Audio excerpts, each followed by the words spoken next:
Good morning, everybody.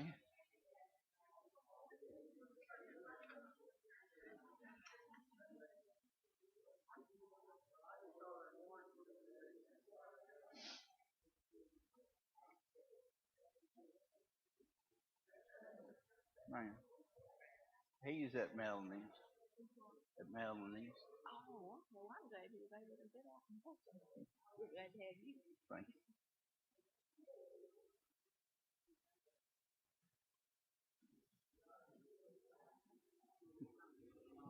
Just wait a few minutes, then you'll really be fine.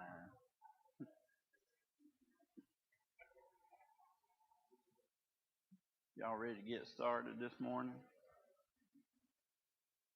I got just a couple of announcements real quick, and I'm going to ask Steve, will you lead us in prayer in just a minute?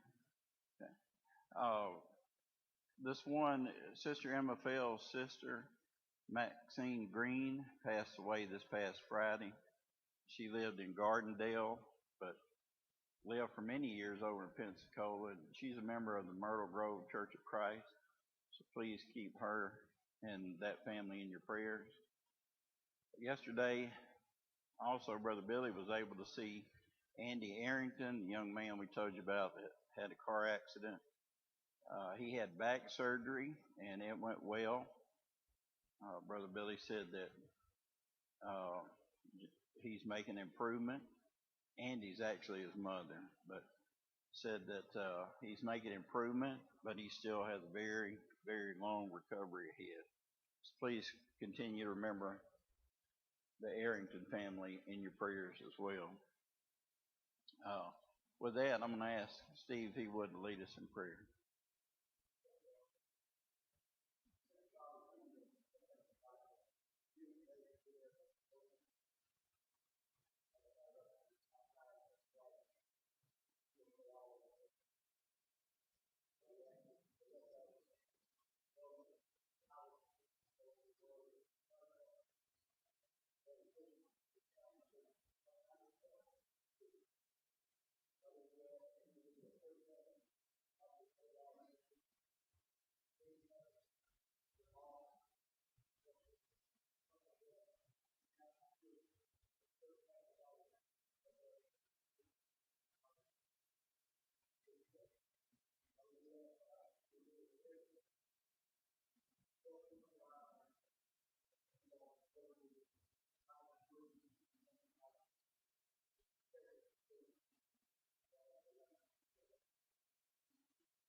Amen. Thank you, Steve, for that prayer. I need all the help I can get. Um, Brother Billy had yesterday. He was in meetings at Faulkner University. He serves on the board there, and he was in meetings all day yesterday. And afterwards, they uh, decided to go to Huntsville and see Melanie. So I'm glad that's the first time in a year they've been able to get out and go anywhere. So that's good for them. I hope they enjoy it. Can y'all hear me okay? Okay.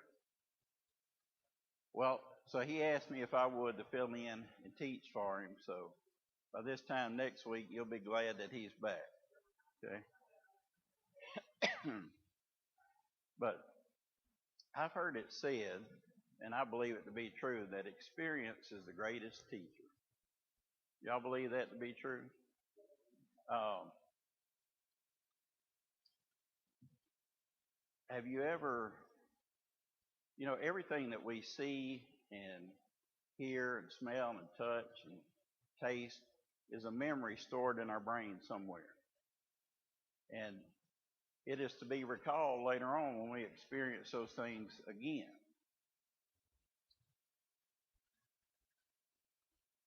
You can have all the book learning you want, but there's nothing that can replace the experience we have in life.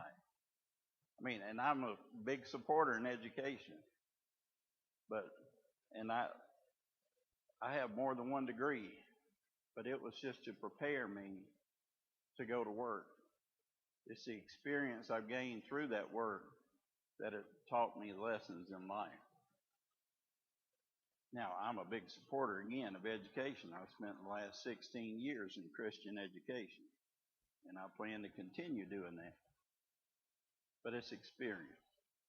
And as older adults, I hope that we use our experience to help younger people learn and improve.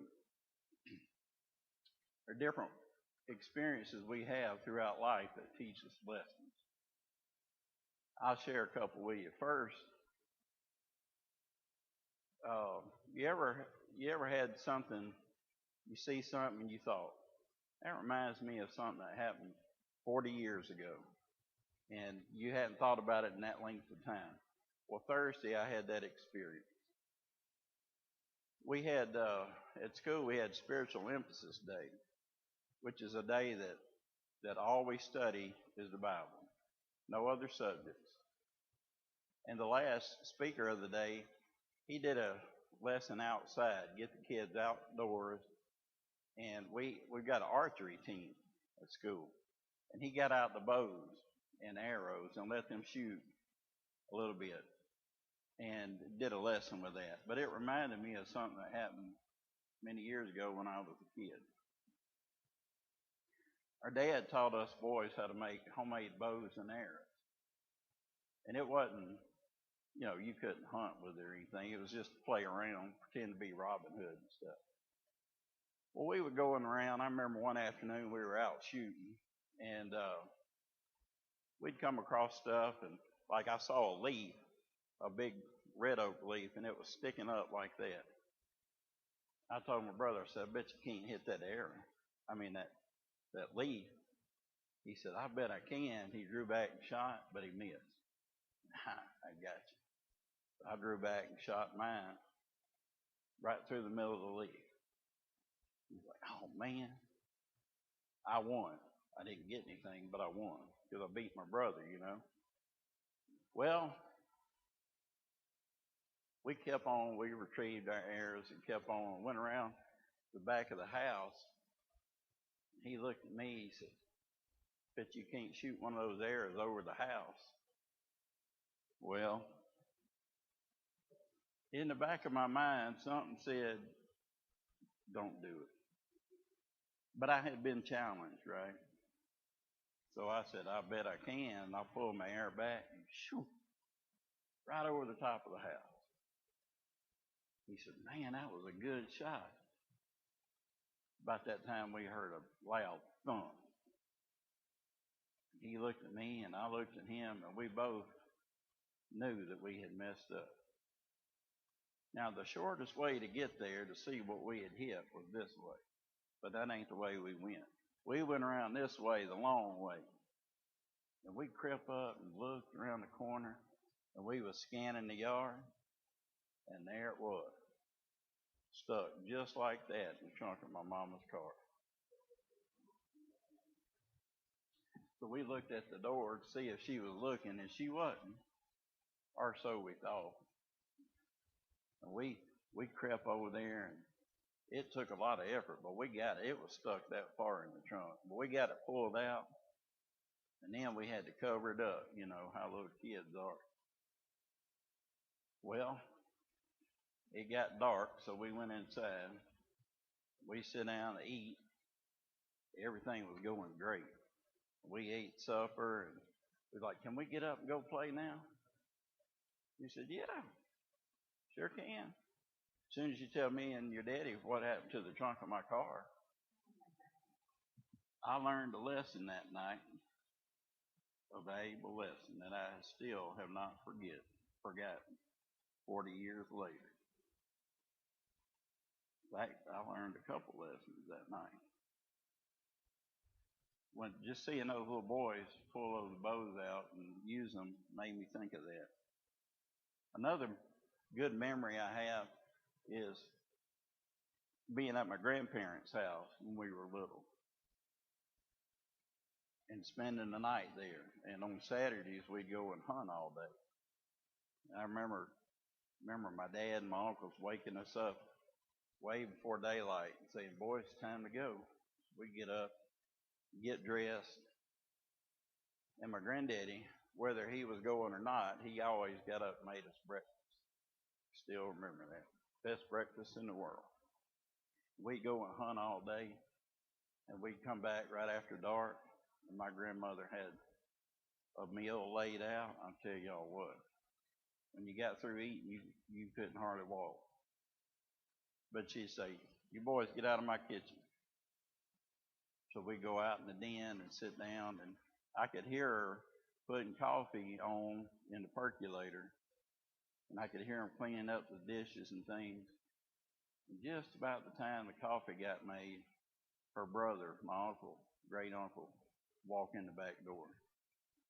So we'd all go back in the kitchen, have coffee and dessert, and listen to stories that he and my granddaddy would tell us. Great memories. I learned a lot sitting around that table.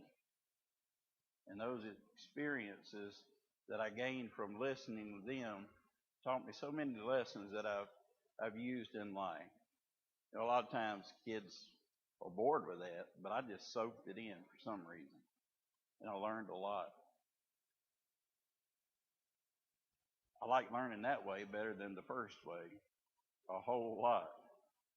You know, this book here is filled with stories. Not stories, accounts of things that happen. And you can learn how some people did things just the right way, and they were blessed because of it. You can learn from accounts of people who didn't do the things that God said to do, and there were consequences. Some people who would do good for a while, then make mistakes, like all of us do, right? And then refocus and get back to what God would have them to do. I would rather learn from these people than make the mistakes myself if I can. Just like all of those stories that my uncle and my granddad taught us. It's better to learn from them than make the mistakes they made throughout life. So I want us to look at some people in the Bible today that we hopefully can learn from. If you have your Bibles, turn to Exodus chapter, we'll start in chapter 7. And I can already tell I'm not going to get halfway through what I wanted to, but it's okay. Brother Black said if you hadn't taught them in 20 minutes, you might as well quit anyway, because they're not going to learn anything. This, of course, is a story of Moses and the Israelite people when the Israelites were in captivity in Egypt. And Moses was sent to tell Pharaoh to let them go. So I want you and I to look at the miracles that the Israelite people saw. In the course of about 100 days, I have identified at least 367 miracles they saw in 100 days. Okay. The first one was, it was even before the first plague. And Moses went in to see Pharaoh, and as a sign, he was to throw Aaron's staff down, and it would become a serpent, right? Well, the magicians in Egypt did the same with their staffs, except Aaron's serpent ate theirs. And then he picked it up, and it became a staff again. That's a miracle. Then he went into Pharaoh here in Exodus 7, beginning of verse 14, and told him of the next plague. It says, "So the Lord said to Moses, Pharaoh's heart is hard. He refuses to let the people go. Go to Pharaoh in the morning when he goes out to the water, and you shall stand by the river's bank to meet him. And the rod which was turned to a serpent you shall take in your hand, and you shall say to him, The Lord God of the Hebrews has sent me to you, saying, Let my people go, that they may serve me in the wilderness. But indeed, until now you would not hear. Thus says the Lord, By this you shall know that I am the Lord. Behold, I will strike the waters which are in the river with the rod that is in my hand, and they shall be turned to blood, and the fish that are in the river shall die. The river shall stink, and the Egyptians will loathe to drink the water of the river. And that's just what he did. Can you imagine what that was like? Couldn't take a bath, couldn't wash clothes, couldn't have water to drink or cook with or anything. And the smell, how bad was the smell? The fish, you think anybody normally ate fish from that river? But not now. And Pharaoh refused to let them go. His heart was hard. They didn't even ask to go forever. They just wanted to go out and worship God.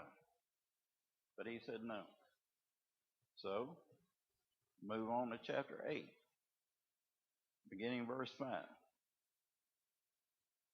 Moses goes back in to see Pharaoh. And the Lord spoke to Moses, Say to Aaron, Stretch out your hand with your rod over the streams and rivers and ponds, and cause frogs to come up on the land of Egypt. So Aaron stretched out his hand over the waters of Egypt. The frogs came up and covered the land of Egypt. And the magicians did so with their enchantments and brought up frogs on the land of Egypt. Down to verse 9.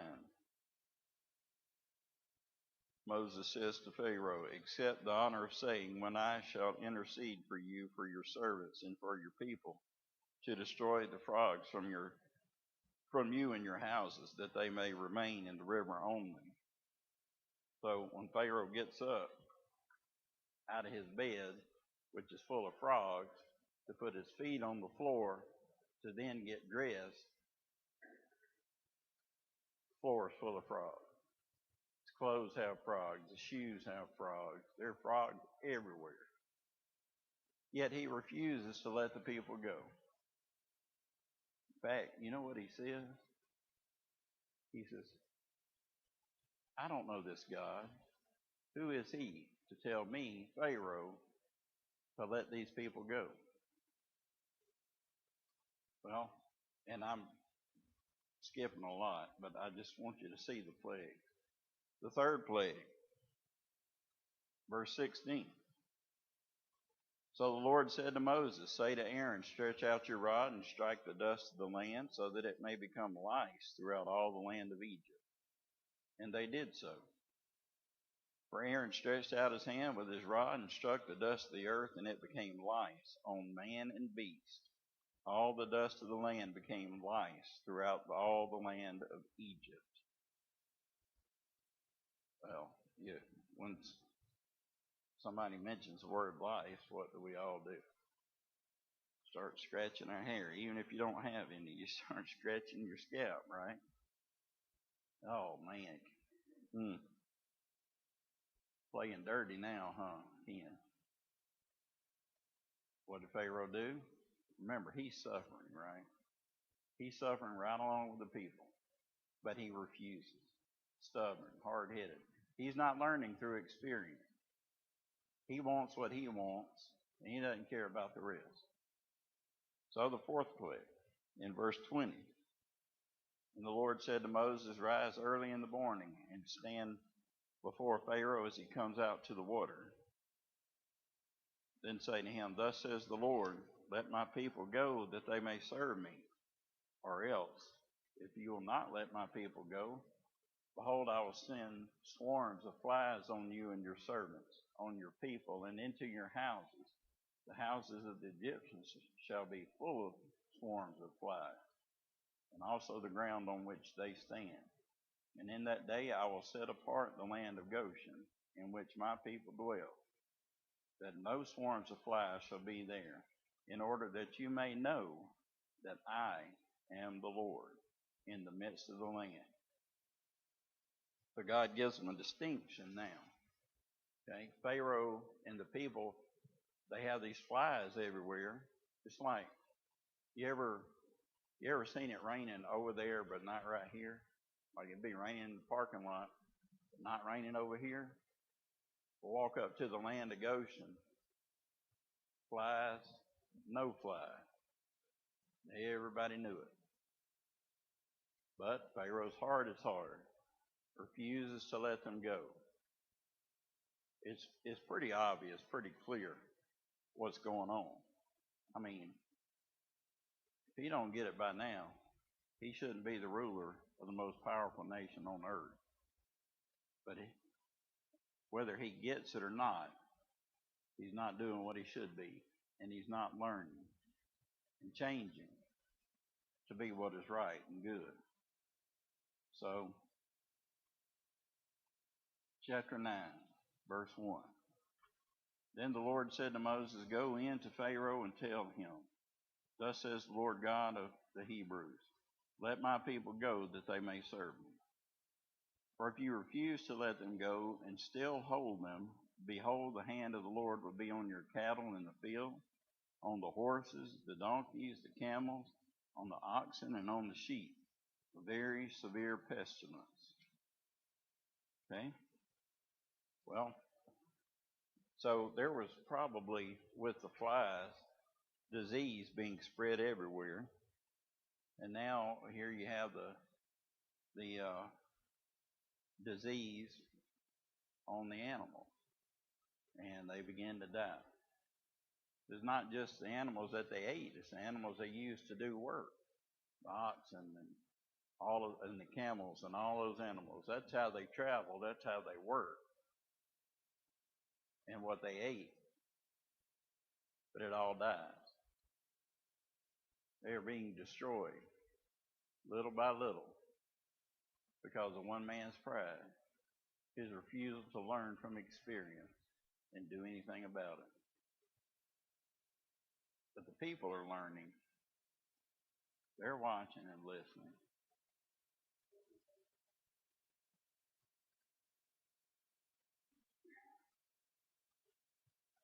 Yeah, I mean that, yeah,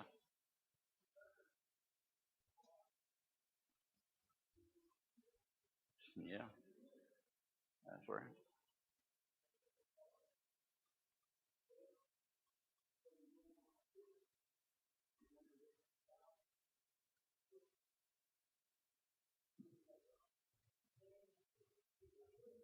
Yeah, just wouldn't. Uh, y- some people have to learn the hard way. What? Speaking of the cattle and the other animals in the land of Goshen, what do you think he did? You think he went over there and took theirs? I think he probably did. I think he probably did. But you know what? That didn't work either. Because the sixth plague came along. And for the sake of time, it's beginning in verse 8, but I'm going to just talk about it for a second. The Lord brought boils on the people, on the Egyptians, and on the animals. So whatever animals he resupplied with, they got boils. Okay? But so did he and other people. Now, you ever had boils? They are painful, extremely painful. And it's a disease, it's a blood disease, is what it is, infection. And they had them all over. Now, y'all probably, some of you maybe had cattle before, right? Cattle, cows. You ever had a bull? 2,000, 2,500 pounds. They're not the nicest animal in the world to begin with, but you let him be suffering from boils. This is a bad man. You better leave him alone. They're sick, suffering, in misery. So, what do? You give in? No, you refuse to let them go. That's what you do. So the seventh plague came. But this time is a little bit different in that God said, if anybody believes in me and my power, then you warn them, Moses. You tell them to go and get their animals and put them in the barn and for them to stay inside because I'm bringing hell. And this hell is going to be destructive. So there's a way to protect yourself. This is beginning in verse 13 of chapter 9. So the people who believe in God and do what they're supposed to, put everything up in their barns for the hail to come. Y'all remember last year when, and it may have affected some of y'all, when the hailstorm was in Gulf Shores. And I remember seeing pictures of hailstones this big. It was destructive to cars and houses and windows and all sorts of things. Can you imagine being out in the field and it hit you in the head or anywhere else? I mean, it could really do some damage. It killed people probably and animals. But that wasn't enough. And all the Israelites are witnessing these things. Keep that in mind. And the eighth plague comes, beginning in chapter 10. And God says, Moses, you go tell him I'm going to bring a locust on the land. And whatever the hail didn't kill or beat down, the locust will take. And the locust came in and they ate every living tree and plant in the land of Egypt. When you think of the land of Egypt, what do you picture in your mind? A desert and sand, right? I wonder why. Maybe because all the locusts ate all the plant life. And those cattle and other animals with the boils, what are they going to eat? They can't eat sand, can they?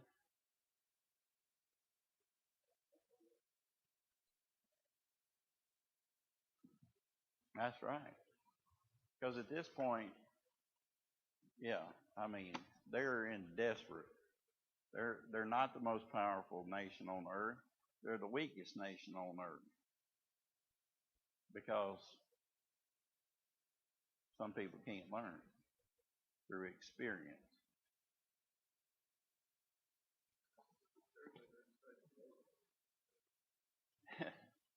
Yes. Then number 9, darkness. Complete, total darkness. Darkness, let's see, it's in 21 through 24, 23 somewhere, but it says darkness. It was so dark that you could feel it.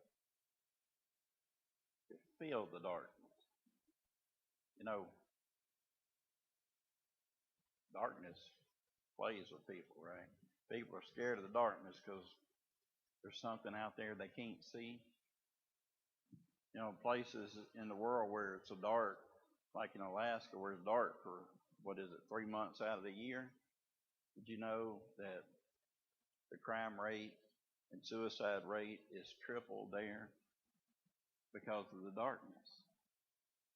People become depressed, and it's terrible. Total darkness over the land. Pharaoh, it seems, may be starting to come around. He's not willing to let them go yet, but he's being pressured now by his people. Why don't you let them go? We've been ruined. You have ruined us because you will not humble yourself before God, and He is God. They worship all sorts of things in Egypt, but now those people who had spent years and years worshiping these different items, artifacts, are not, you know what I mean. I can't get it out. Idols, yes ma'am. Thank you. they now understand that there is one God and He is in control. You need to let them go. But he refused still. So comes plague number 11, or 10, excuse me, in chapter 11. Death of the firstborn. God told the Israelites how to protect themselves. To take the lamb. It had to be a pure, perfect lamb, no blemishes, no spots. It needed to be perfect. And that they were to sacrifice it, take its blood and put it on the lintels and doorposts of the house and eat the animal, all of it. And they couldn't eat all of it to burn the rest to ashes. But they were to eat it with enough unleavened bread to last for 7 days. And to have their clothes on, their belts on, their shoes on their feet. Because when this plague was over, they were leaving Egypt. And they were taking with them the gold and silver in Egypt. Sometime during the night, the death angel passed through with the Lord. And if he didn't see the blood, he went in.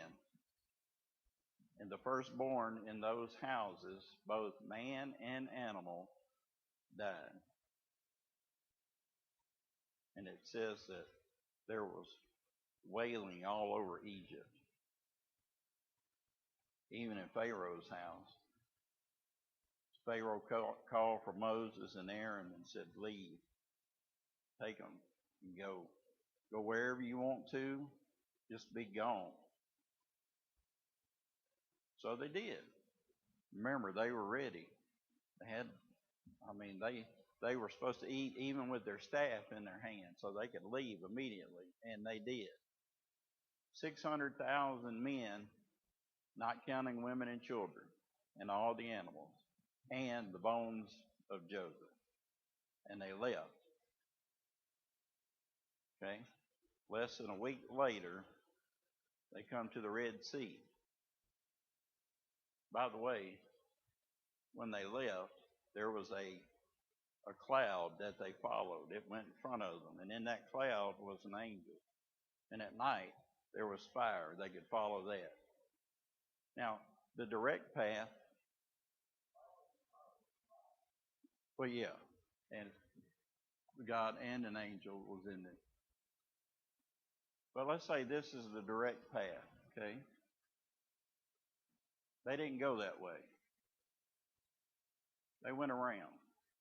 Because between here and there were the Philistines.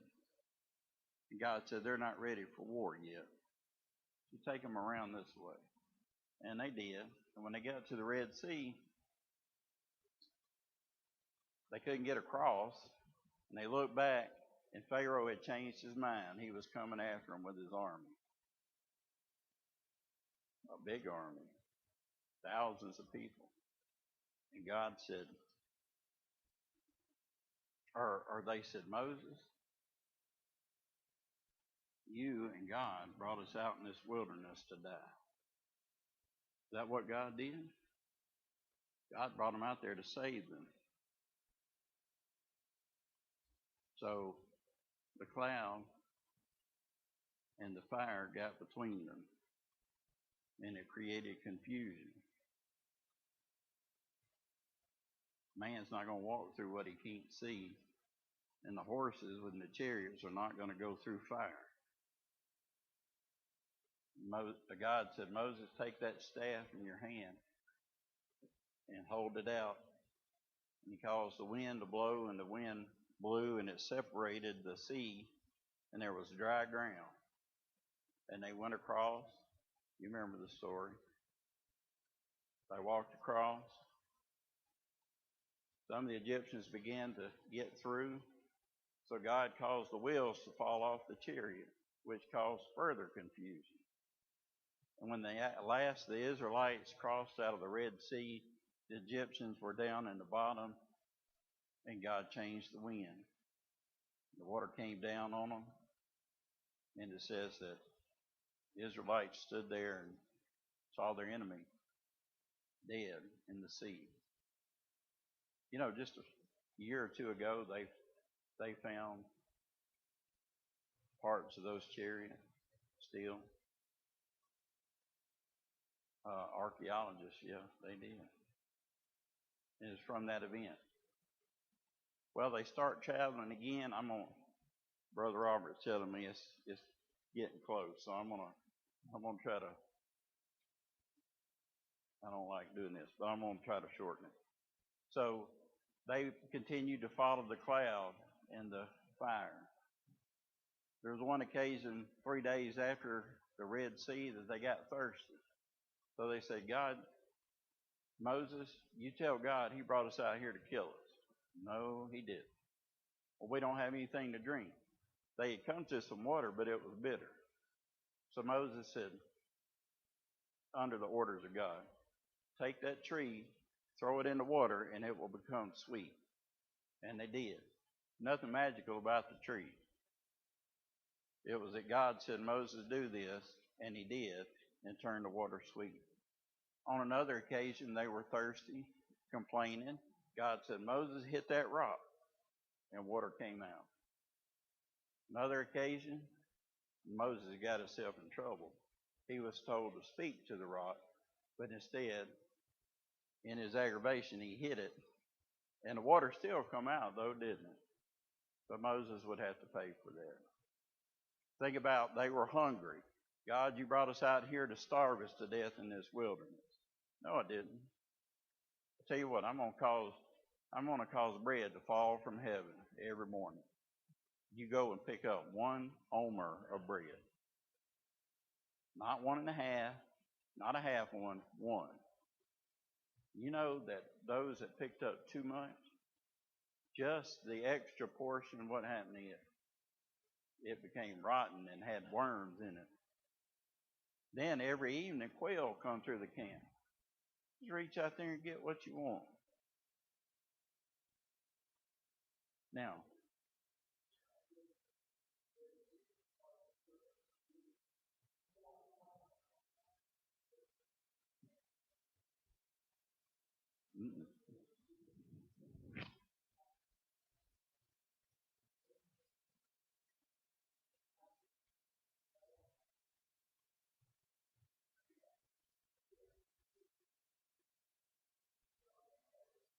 yeah, it might have been as much as 1 to 3 million, And the bread and the reason I say it was so many miracles because the bread and the quail every day and the cloud and the fire. That's 4 miracles a day for 90 days straight. That's 360, not to count the water and all that, In 100 days. Now, I've spent over 50 years and I've never seen a miracle like that. I doubt you have. I know that you haven't either. Pharaoh's dead. Let's think about that. These people witness all these miracles, but seems like every 3 days, they blame God for bringing them out there to kill them. No, he didn't. He did all those things to save them. They were not learning from experience. I can't put myself in their shoes, but I get a little upset when I think you see all these miracles and you can't believe in God. Yeah. Oh, and the Amalekites, I was going to talk about that. They had a victory over the Amalekites, but let me tell you, there were 2 people who learned from experience. And that was Joshua and Caleb. Because after the mountain Sinai, those are the only 2 people over the age of 40 that walked into the promised land. And there's one reason why. Because they trusted God. They put their trust in God. Now,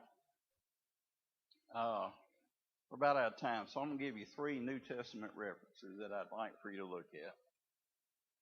One is 2 Corinthians 11, verses 24 through 28.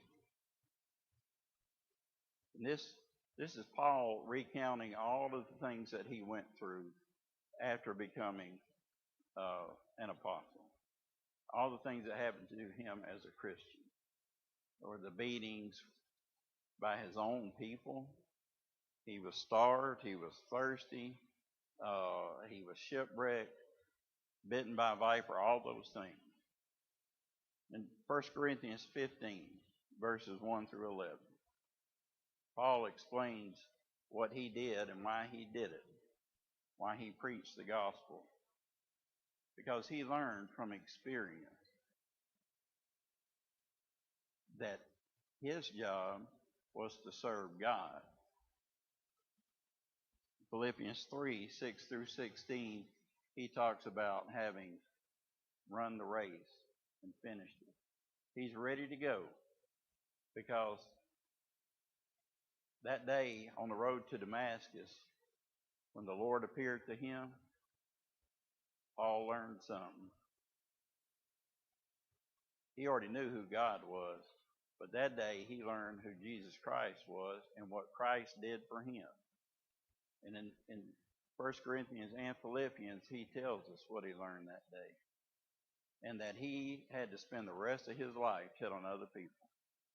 You see, he took the experiences of life and used them for good. And he taught everybody he could. So, as I close, let me ask you a question. I like to close with a question. That is, do you use your experience to teach younger people how to do good? Because that's what it's all about. All right. Well, thank you for your attention. I had a lot more, but just didn't get to it. I hope it meant something to you, though.